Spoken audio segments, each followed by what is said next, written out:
Good morning again.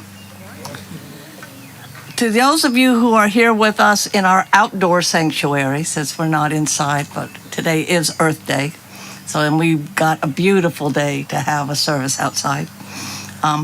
Please be advised that we are still streaming this on YouTube. And to those who are watching, we're sorry you're not out here on the beautiful day with us, but we hope you enjoy the service. Please make sure that you read the announcements in your printed order of service. Also, and especially, be sure to read the weekly events that are emailed to you each Thursday, as well as the Unigram and the website. I urge you to keep our website, your website, open as a tab on your internet browser so you can keep up with what's happening here at the church. Please practice social distancing and mask wearing per board-approved guidelines. Please do not take chances. We do not want to lose anyone. Today's flowers, where did they go? They're over here. Today's flowers are provided by Deb Matherly to honor her father, Garland Wood, who was born April 21st, 1922 in Iowa. He grew up on a farm in Nebraska and overcame many obstacles to get his PhD in agricultural economics. He started training programs at Michigan State and in at least 4 countries around the world. He honored learning, logic, and hard work, and was a good father and teacher. He passed away May 14th, 2006 in Pagosa Springs, Colorado. And we have a few other announcements. Emilio?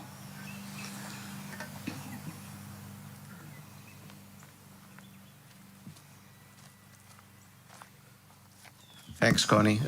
So this will be announced through email and e-blast, but I just want to pass along the recommendations from the reopening committee and the board that starting next week, we're going to make a mask wearing optional inside the sanctuary.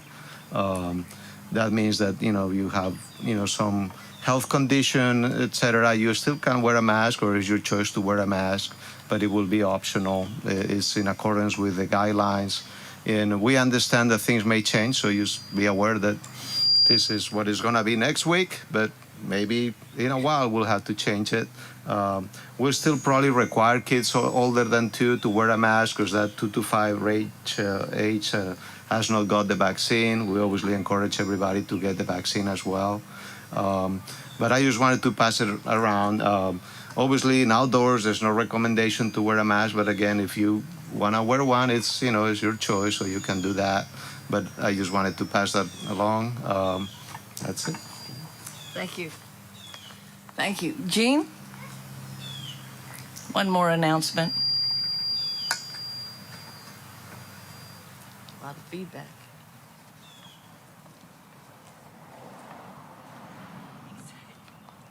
Okay. I'm here to promote. Good to see you. Good to see you. Promote the yard sale we're going to have beginning the 6th of May, but we're starting to collect big time on May the 1st, next Sunday. So if you have any items around your house you want to donate to the church for sale, just let us know if you want to bring them next week. But after May the 1st, you can bring them in during the hours that are in your program, right? Right. We're collecting interesting things, lots of tools, and this is a dandelion extractor. Art, international items, art from Egypt, and this is from Bali. And if you can guess what it is, no, I told you. And it's not fair, they told you. It's not fair. But it's a piece of clothing. So, for a certain gender. You told them. I guess you can figure it out now. Okay, and you're going to talk about... I'm just going to say, we still need people to sign up. to help us. We've got a lot of people, I think, next Sunday, but during the week we'll need people to come in and receive items. And then there's Friday and Saturday when the garage sale is actually working. We'll have this in the social hall with the cookies and coffee afterwards. So please sign up and help us. This really does take a village. One other brief announcement, because you have the information in your program. I want to remind you that the Partner Church is having a fundraiser next Saturday night, and our lovely and devoted Anna Hamilton has organized a magnificent program, and she will be assisted by Karen Peters, and there she is with her viola. So I hope you all will attend. The fundraiser is for the Partner Church. Many of you have met Jolt Solomosi, who is taking care of a lot of Ukrainian refugees now in his apartment, in the school where he works. So this is also for Ukrainian relief. All righty, that's all. Thank you. And now let us center ourselves for today's service and remember to silence all electronic devices as we listen to the prelude. So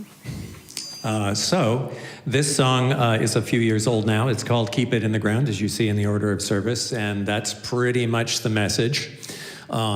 Many of us will be familiar with the call and response formula in a lot of music, where a leader calls a response and people echo it back. And this kind of does the opposite, because there's a refrain that actually comes first.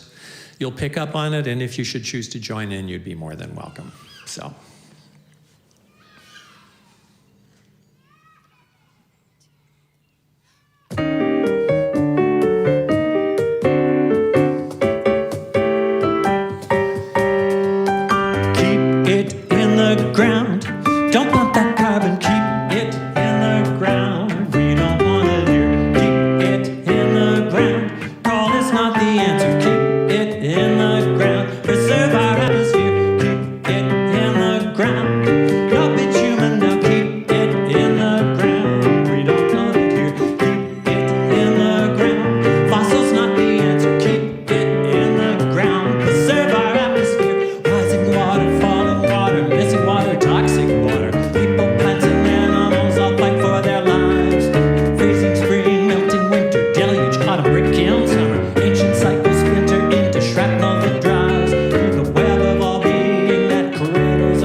Thank you, musicians.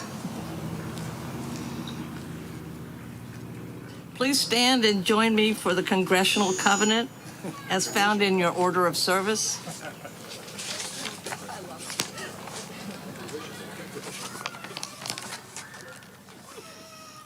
Love is the doctrine of this congregation. The quest for truth is its sacrament, and service is its prayer. To dwell together in peace, to seek knowledge and freedom, to serve others in community. Thus do we covenant with one another.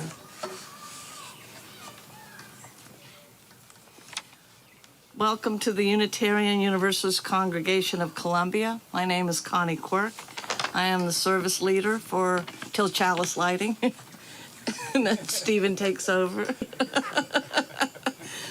Our minister is Reverend Stephen Robinson, and on those Sundays when Stephen is not in the pulpit, we present a variety of qualified and interesting speakers from this congregation or from recognized guests from around the wider community. Unitarian Universalism is a diverse and non-creedal religion. We believe in a covenantal religion, which means that we do not have to believe the same in order to treat each other with respect, equity, compassion, and dignity. Our community is based on deeds, not creeds. As Unitarian Universalists, we side with love, embracing all people regardless of age, color, race, socioeconomic status, physical ability, or religious background. We are a welcoming congregation, which means we also embrace LGBTQ individuals. We encourage everyone to wear name tags so that we may know each other better. Board members wear green name tags, and they always welcome your comments, questions, and suggestions. If there are any board members present, would you please stand and be recognized?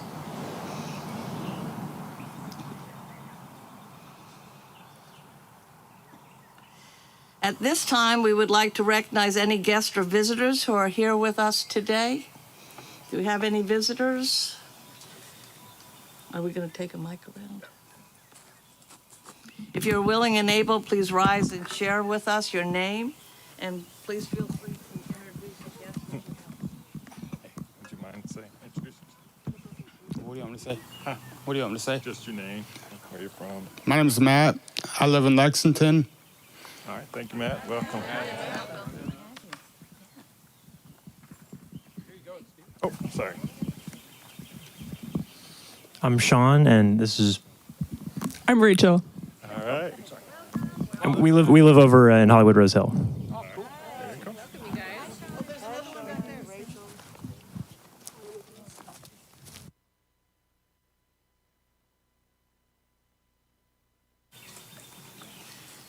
When we are further along in our recovery, and it seems like we're beginning to get there since we can have masks optional, that's a start.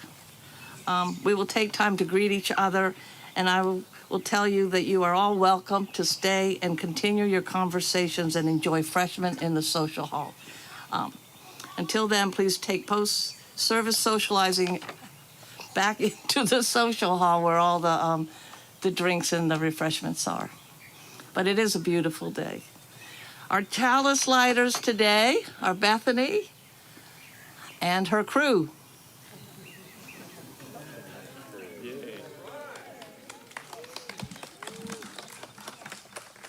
I'll move this out of your way. Okay. Hey, good morning. Would any of you guys like to say your name so everybody knows you?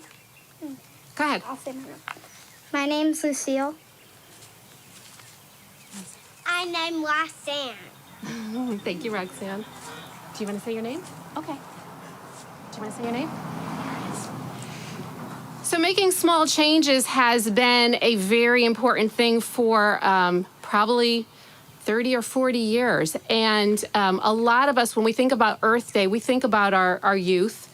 And not everybody has a little person in their life. So when you go to the store, the next time you have an option to buy a plastic bottle of water or a plastic bottle of soda or use a disposable plastic bag, I want you to have a face to think about, somebody that connects you to this problem that you can change. You can make a very small change to have one less piece of plastic in your life. You are empowered to make one small change. And if these faces help you remember to make a change, then that's good. That's what I am aiming for. And I actually, because it's been such a passionate quest for me over these years, I actually was invited to table today. So, would you like to hold that globe high up? Okay. So I have an Earth Day display. When you go get, can you hold the coffee cup? When you go inside and get some coffee, you can use a paper cup to get your coffee, or you can bring your own cup from home and not use a piece of paper. It's just small, but it's one more little thing that you can do. And while you're getting that coffee, please come see me. I have got all these really crazy ideas of ways that you can easily incorporate using one last piece of plastic in your life. Things that you've never even heard about that are so easy to adopt. So please come see me inside while you're getting some coffee. Thank you. All right, you guys, shall we light the chalice? Good luck. All right, so everybody grab my hand. Come on, gather around. All right. All right, I think it's gonna work. A little closer. Let's give it a little shake. All right, try it again.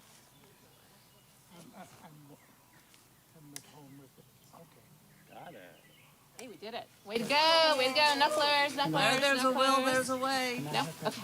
Yes.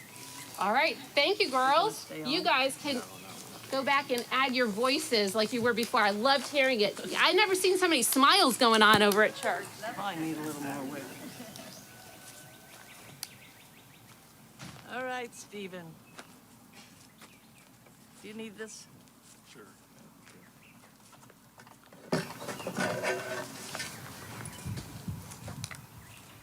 All right. Give some kudos to Don, the magician, too. Somehow got a candle to stay lit out here. So welcome. I don't know if y'all heard some noise a few minutes ago while we were getting our service started. How great is it to hear those sounds of the young voices having fun back there? So hope they continue. And if you're an adult and you get kind of bored with what's happening up here, feel free. They're having a lot of fun in that way. So how great is it to be outside? So a big thanks to Bill Dolly, who set up all of this out here, really. So big congratulations and thanks to him. And David and his crew back there for all the work of getting the sound and the streaming. And I've heard from Bill Dolly that this was such a kind of a smooth process that he is willing to do it at least every other Sunday. So that's good news. Rain or shine. I imagine sometime in July, everyone will change their mind. So, our opening words this morning come from Mary Oliver, and it's in a poem entitled Blossom. In April, the ponds open like black blossoms. The moon swims in every one. There's fire everywhere. Frogs shouting their desire, their satisfaction. What we know, that time chops at us like an iron hoe. Death is a state of paralysis. What we long for is joy before death. Nights in the swell. Everything else can wait, but not this thrust from the root of our body. What we know, we are more than blood. We are more than our hunger. And yet we belong to the moon, and when the ponds open, when the burning begins, the most thoughtful among us dreams of hurrying down into the black petals, into the fire, into the night where time lies shattered into the body of another. Invite up our UUCC choir.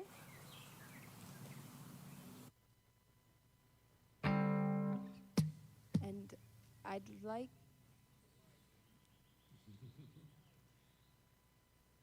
They'll get it.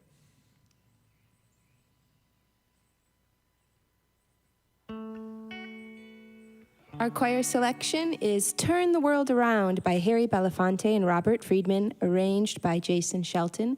And I also want to give a special thank you to David and Paul for their amazing work making our sound possible.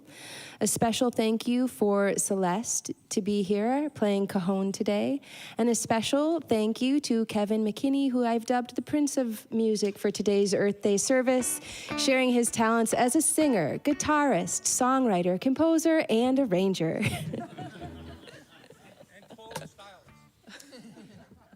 Wow, that's news.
And just a reminder to go inside after the service and learn lots of ways that you can continue to celebrate and remember Earth Day.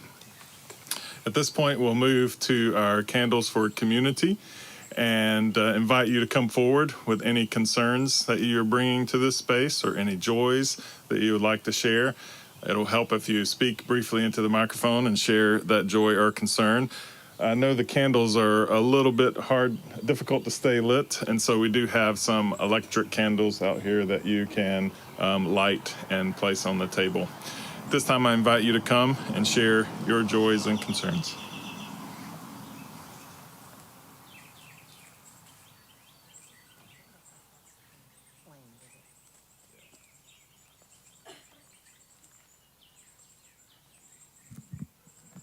Not quite that tall. Thank you. I'm lighting a candle of joy today for our granddaughter-in-law, Cheyenne Winters, who has been working on her PharmD degree at South University School of Pharmacy in Savannah for almost a year now, after finishing her studies at Francis Marion University. She just celebrated her white coat ceremony, which is a ritual in some schools of medicine and other health-related fields that marks the student's transition from the study of preclinical to clinical health sciences, and in her case, this would be pharmacy. Cheyenne is the wife of our grandson, Tyler Winters, who is a career soldier, currently stationed in Savannah. We are very proud of the career paths these young people have chosen.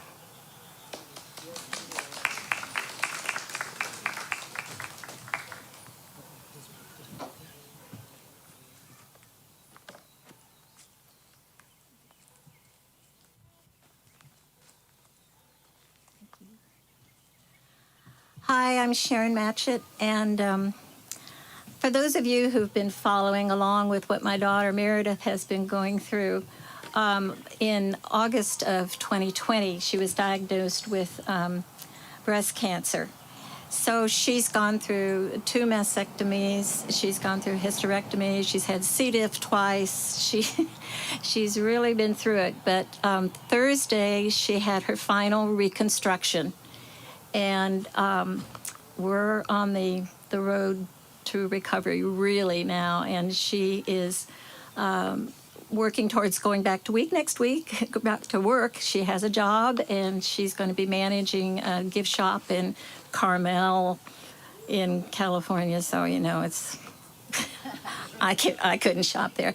But I just want to thank you all so much for your support. It's meant the world to me because I've had no contact with her other than video chats, and she's extremely active on TikTok. So if I really want to know what's going on and see what's going on, because we get full videos, that's where I go to get caught up. And she's been amazing. She's been amazing. She has fought extreme depression and anxiety through this all, and anger, and she was not going to be one who was going to say, put on a happy face. She did, but she always did it for somebody else and for some other reason. And she shared her whole journey and got a lot of followers, and now she's continuing to help other people go through the same thing. So anyone who's got cancer, but especially someone who has breast cancer, please realize that they don't share everything that goes on, and they really do need a lot of support.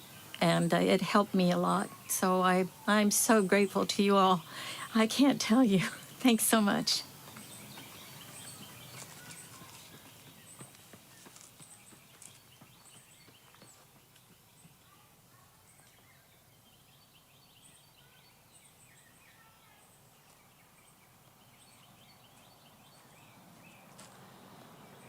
This is a candle of gratitude.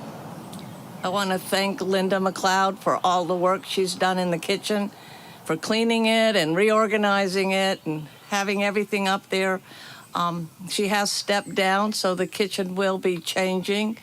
I don't think there's anyone going to follow me. I was going to come up with another candle because I didn't want to do this at the same time. But for those who know, we are, with the pandemic going on 2 years, the kitchen staff is pretty much fallen apart. We have a few people who can do some things part-time. Nobody can do it every single week, and I don't think anyone should. So the kitchen will not be open next Sunday or the following Sunday. I am looking for volunteers. I'd like to see if we can get 6 to 8 volunteers and meet together and have a plan before we reopen. So, but anyway, thank you, Linda. You've left the kitchen in really good shape for us.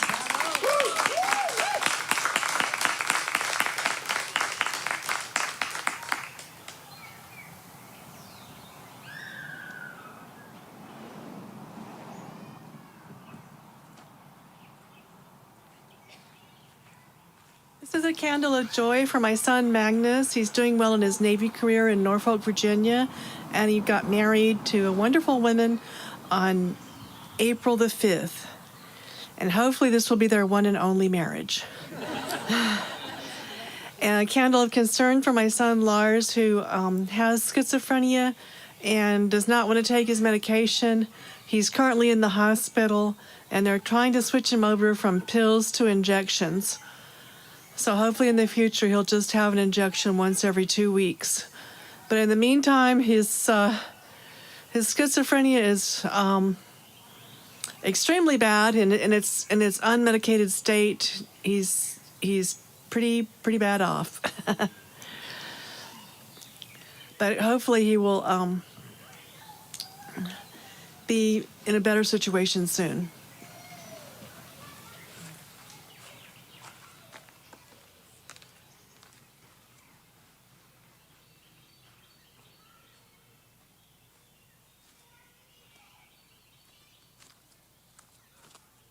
So since we're outside today, I think it's appropriate to light a candle to remember Marilyn Miss, who in this area where we are helped organize many Blessing of the Animal service.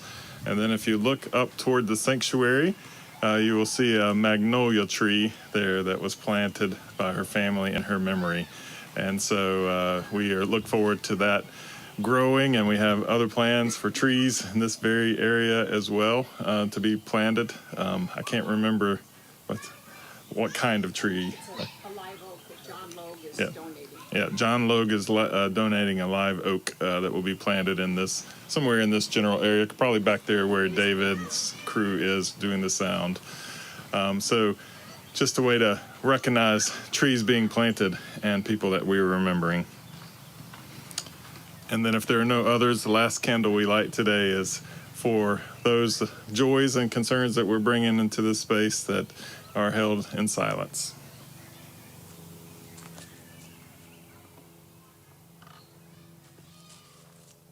I don't get to do this often since we're in the sanctuary, but I invite you to a time of silence, and maybe instead of listening to yourself and turning inward, take in everything that you hear around you, from the children playing to the birds to everything that's happening in the outdoors. Just take a moment of quiet and hear that.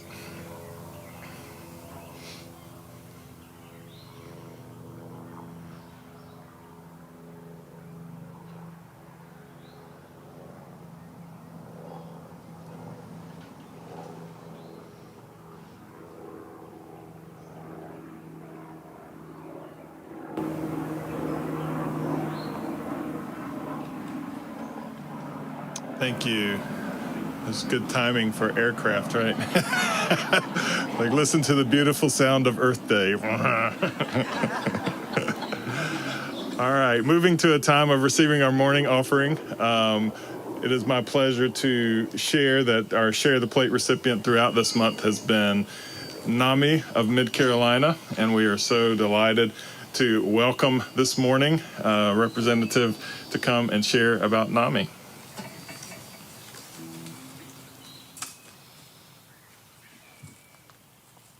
Thank you.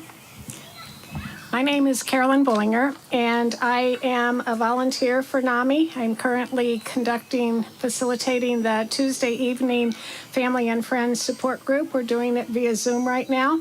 I've also been on the board, and I help Z, our executive director, whom you've met a couple weeks ago. Pretty much everything from cleaning out closets to helping create programs to doing things like this. So I thank you for this opportunity to speak to you on behalf of NAMI Mid-Carolina. And I especially thank you for your generosity in sharing your plate this month with NAMI Mid-Carolina, and also for your interest in mental illness. So I'm going to talk to you today as a facilitator for a support group and also as someone who has personally benefited from the services that NAMI Mid-Carolina has provided. So when we first come to a support group, we're usually in crisis. Our loved one is in crisis, so we're pretty overwhelmed. I know when I first came, I was overwhelmed and felt ill-prepared to deal with the mental illness situation that was new and unexpected for us. So NAMI Mid-Carolina helps provide support. It gave me much-needed information, insights, and understanding. Those of us with mental illness or their caretakers often feel isolated.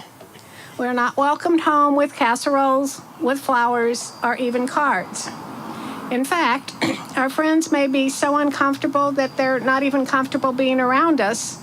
And because of the stigma attached to mental illness, we may not tell our friends or even our families.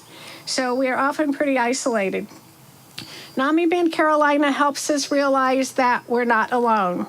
It provides a community that shares experiences and provides us a safe place where we can talk about mental illnesses and the challenges of being caretakers. We grieve. We grieve the loss of life as we knew it before the mental illness diagnosis. We grieve the loss of dreams, of careers, the loss of friends.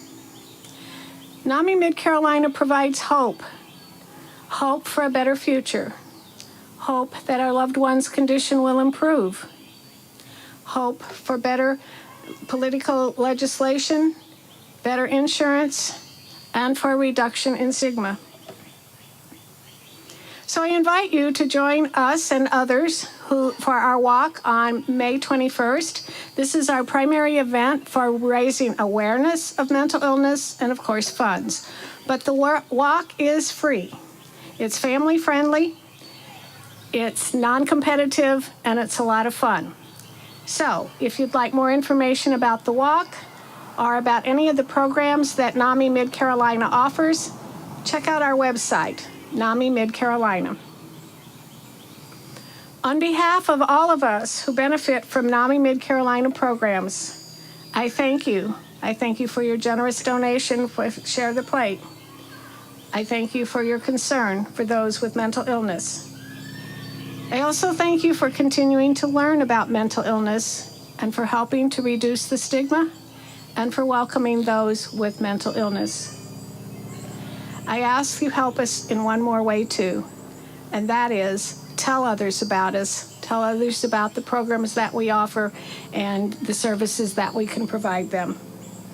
So thank you again for your generosity and for allowing me to speak.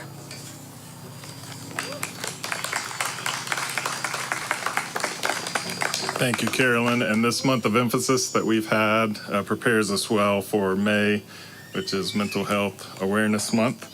And so we are delighted to be a partner with you all at NAMI Mid-Carolina in this good work. This time I invite our ushers to come forth and receive our morning offering. This song of mine. Can I have a little mic, please? Oh, there we go. Okay. This is a song of mine called Practical Man. It's a couple of years old. At the beginning of it, I picture climate change as a hovering dragon, but there are so many dragons in our world today. And at bottom, this is a call for empathy, compassion, and imagination from our leadership.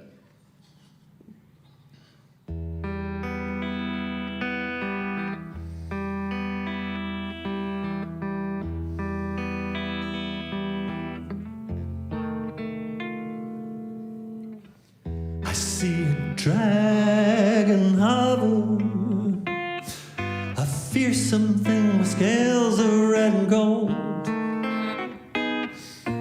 I see a dragon hover, a fearsome thing with scales of red and gold. and still you're staring at the ledger, displaying what you bought and what you sold.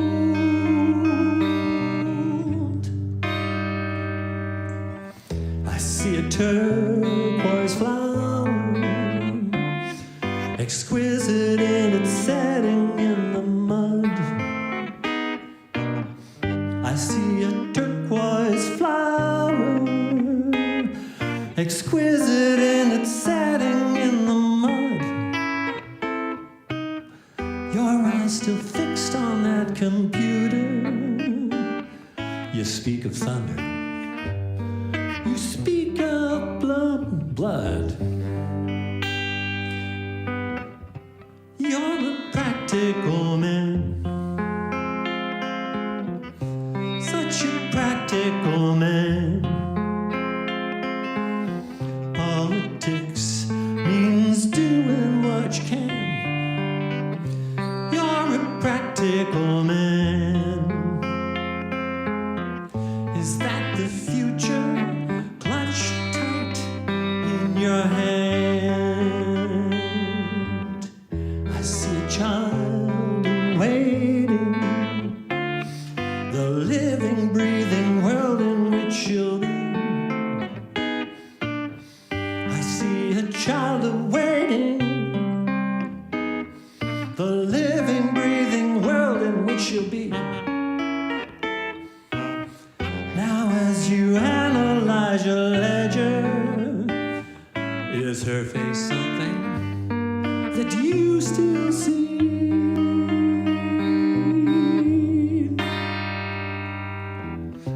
You're a practical man, such a practical man. Politics means doing what you can. You're a practical man. Is that the future? Clutch tight in your hand.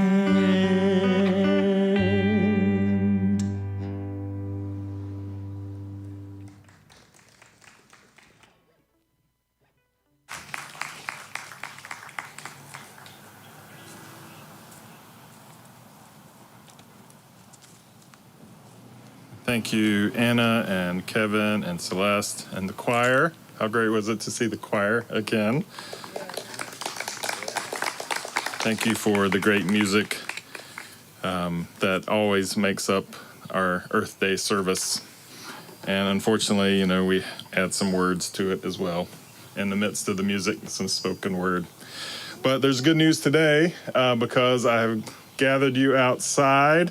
I know this is a time where we normally have a worship service, but we're actually going to talk about some investment opportunities. So, yeah, I'm really glad that you're all gathered and captive audience. So, yeah, this is great. So, enjoy having the captive crowd. It feels like, now I feel like this is what an Amway person feels like, I guess. Yeah, a timeshare, yes. We have a timeshare opportunity for you here.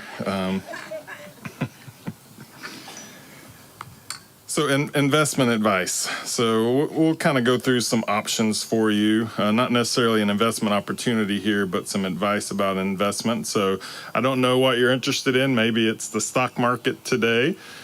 So I can tell you that's not looking very great. So you might want to avoid that.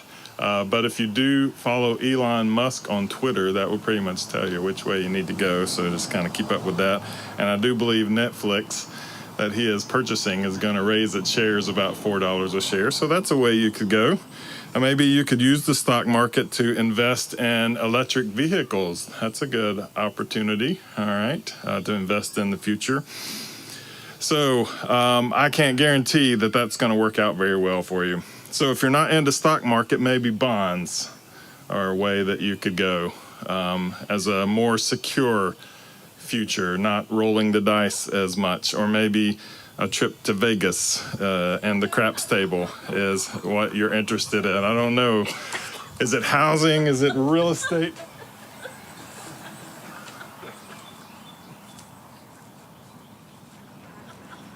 Now it's going to be out of order. So as we extinguish our chalice, wait, I'm sorry. That's not right. Let me start over. The challenges of being outdoors, right? Housing, land. Do we have any crypto investors out there that are got in Bitcoin on the early end, or maybe Shiba Inu as an option for that? Those are not very good things to talk about, especially on Earth Day, seeing as how much energy is involved in creating those. Maybe gold is your investment opportunity. I don't know. So, any of those sound good to you? We will have some subgroups afterward, and we'll divide you up based on those to see if you're interested at all in any of those options. I will tell you that no matter which option you take about your future, and I do think it's wise to invest in your future and make sure that you have both a way to sustain life for yourself and your family. But one thing I know for certain in the midst of all of those questions around those different investment opportunities, that it doesn't matter. It really doesn't matter if our planet becomes inhabitable for us as humans. So this weekend offers an investment strategy that is actually worth your energy. Senator Gaylord Nelson, the junior senator from Wisconsin, had long been concerned about the deteriorating environment in the United States, and attention had been brought to the climate crisis by a book entitled The Silent Spring by Rachel Carson in 1962. Then in January of 1969, so many witnessed the ravages of the massive oil spill in Santa Barbara, California. So inspired by the student anti-war movement, Senator Nelson wanted to infuse the energy of student anti-war protests with an emerging public consciousness about air and water pollution. He introduced the idea for a teach-in on college campuses to the national media, and persuaded Pete McCloskey, a conservation-minded Republican congressman, to serve as his co-chair. And they recruited Dennis Hayes, a young activist, to organize the campus teach-ins, and they chose April 22nd, a weekday falling between spring break and final exams, to maximize the greatest student involvement and participation. In 1990, Earth Day became a global event, mobilizing 200 million people in 141 countries, bringing climate concerns to a global stage. Today, the movement in 2022 has grown to over 1 billion people in almost 200 countries. I tell you all of that to tell you this, that the theme of Earth Day this year from the Earth Day Committee is invest in our planet, an investment strategy that's actually worth our time and energy to talk about.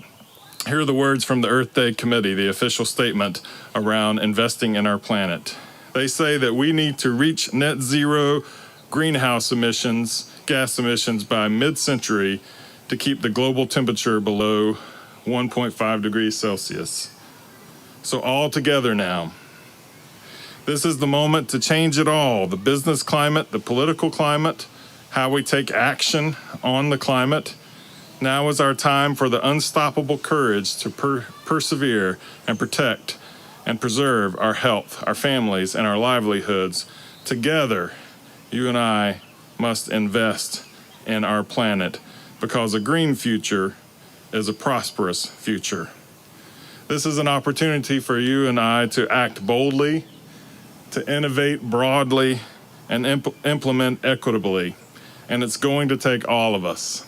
This is one of those investment opportunities that you can't stand on the sideline and say, I'm not really into investing. Everyone must invest in our future and in our planet. While there is time to solve the climate crisis, time to choose both the prosperous and sustainable future, time to restore nature and build a healthy planet for our children and their children. And time is running out. So this Earth Day theme, Invest in Our Planet, asks the question, what are you willing to do? You can learn more about the Earth Day event on earthday.org and learn about some of the live stream events and actually watch those live stream events. There's family-oriented events where you can learn together as a family about ways that you can make an impact. And the important thing is that oftentimes when we think about the climate and preparing for the future, we think about that's something we can work on tomorrow. And one of the themes coming over and over again from the Earth Day Committee is a simple phrase that tomorrow is today. And we have to do something about it today. We must protect this place that is our shared home together. And you know what? We don't always act like this is our shared home as human beings, especially during times of war and genocide, like we're watching every day in the Ukraine. But the truth is that our planet is our common home. The borders that we have drawn on the land and the oceans are all human-constructed lines that the planet neither acknowledges or values. Mother Earth watches the walls and the fences we build, much like parents watch toddlers and children build sandcastles on the beach, as if they will remain in permanence. She has seen our behavior for thousands of years, and how we get so passionate about our homeland, how we want to protect our space, how we will fight, kill, and even die ourselves to protect those imaginary lines we have drawn with the sandcastle nations that we have built. So how can we care so much and be so passionate about protecting that space and not caring about the actual space that we're on, about protecting this land and this climate and this earth that is our common home? So you and I, we have to invest in our planet, or really nothing else matters. No other investment strategy matters. I am very pleased on behalf of Carolyn Eastman and the Green Committee to share some great news that she was going to share. She's not able to be with us today, but she wrote a brief statement that is going to talk a little bit about the ways the UUCC is investing in our planet. And she writes that the UUA's Green Sanctuary 2030 program provides a structured path for the congregations to address the critical issue of climate change through carbon mitigation, resilient adaptation, and justice for disadvantaged communities. Here at the UUCC, we are investing in our planet. We have embarked on this journey under the leadership of our Green team and completed the first stage of the process, the congregational profile, which may sound simple, but it was actually quite detailed. We're now working on the second stage, the opportunity assessment. In this stage, we're going to identify actions that we've already taken and actions that we might take in the future, and potential partners that are out there to help us become that green sanctuary that we are striving for. The following stages are the development and implementation of the action plan, all that will be completely completed. I promise that's not the way it's written. I'm ad-libbing Caroline's words. All of that will be completed by 2030 and making our home here at the UUCC a completely green sanctuary. This journey is going to take an effort of all of us, both individuals and through the works of our committees and everyone who's involved in the UUCC. I want to say that as I've read this many times and heard the work that's been going on from the Green Committee, the work that the board has committed to support around the work of the Green Committee toward a green sanctuary project, I can say that I am absolutely proud to be associated with this place that is making this kind of commitment. I was about to say, give yourselves a hand, you're way ahead of me. But I also would like to take this opportunity to give Caroline and the Green Committee a huge hand for the great work that they are doing as well.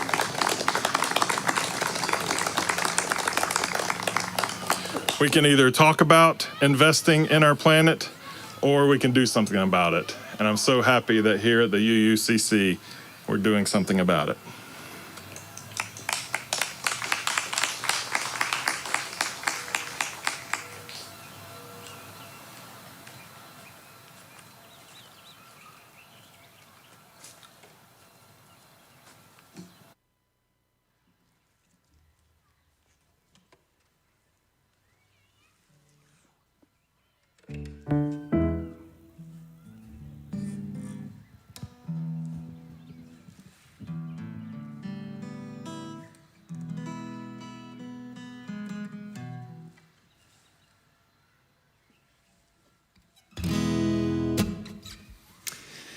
Well, everybody loves Blue Boat Home, right?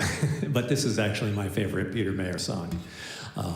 And I don't need to say much about it, I don't think. Although I do actually need to get my words up, so I'm going to ad-lib a little bit, although probably not as amusingly as Reverend Steve did. While I get that music, kind of squared away here. With these low-tech yet sustainable wings on my music stand here. Hang on. All right, there we go.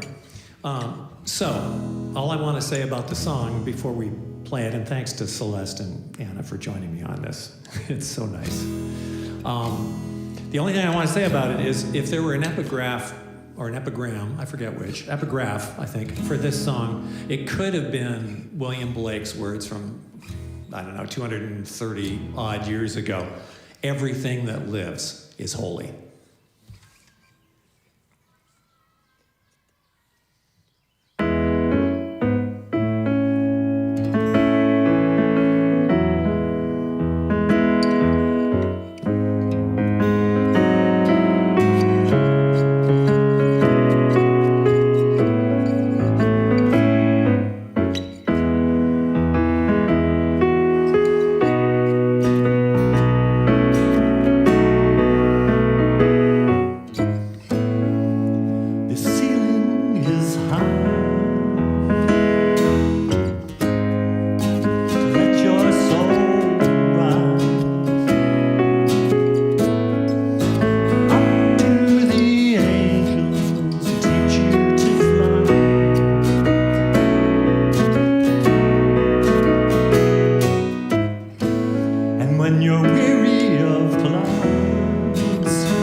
made this service possible today. The great opportunity to be outside, to see each other's faces, to enjoy our time together in this space celebrating Earth Day weekend. So as we extinguish our chalice, but I don't often take all the cues from Mother Earth as she speaks, but when she blew off the sermon and extinguished the chalice, I probably should have taken the message there. But as we acknowledge that she extinguished our chalice earlier, we will leave from this place believing firmly in our investment here at the UUCC and our planet, and introspectively thinking, what can we do as individuals in our spirituality and our practices to invest in this home, this shared home that we are on. May we go in peace as we sing our congregational benediction together.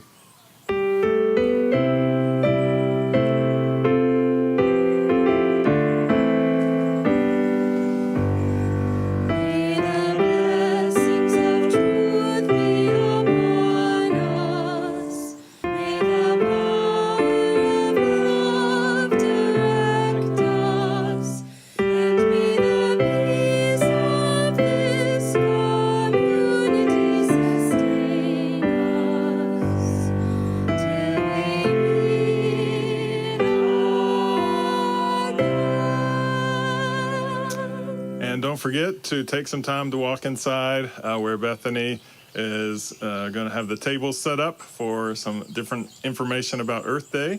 And are you ready for them to make their way there? All right. So you don't even have to wait. It's all ready to go. Make your way there.